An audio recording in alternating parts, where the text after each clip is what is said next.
The elaboration likelihood model makes a couple of different assumptions about the receiver of a message.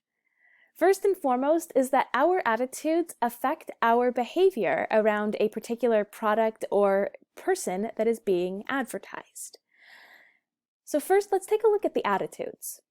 Our attitude is basically our thoughts or feelings around the person or product that is being advertised, whereas our behavior is our set of actions surrounding the product or person that is being advertised.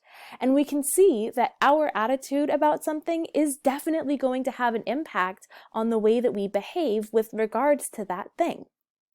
For example, if there's a particular product that we have a negative attitude towards, then we are probably going to behave in a negative fashion whenever we see a message about that product.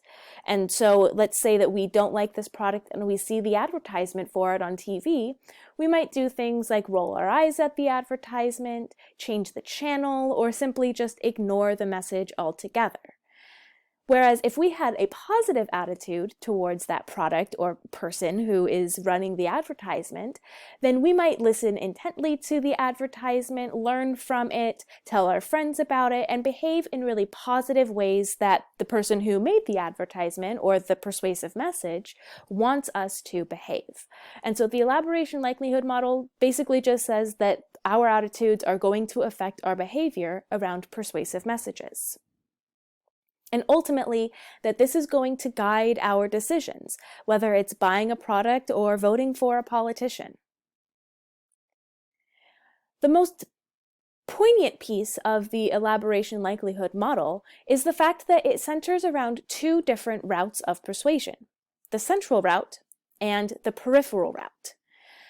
And the elaboration likelihood model argues that the receiver of the message is the one that chooses the route that they travel to being persuaded.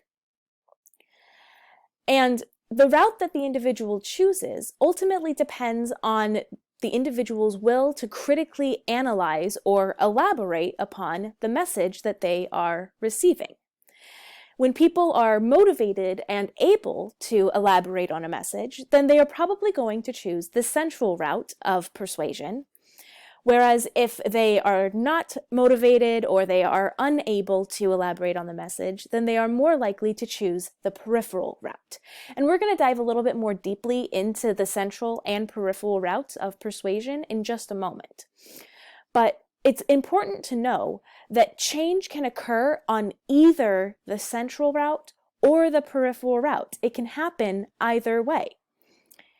However, the longer lasting result is going to come out of the central route of persuasion, because ultimately the individual who chooses the central route is thinking more critically about the message that they are receiving and is much more likely to act on the message and be happy with their action surrounding that message.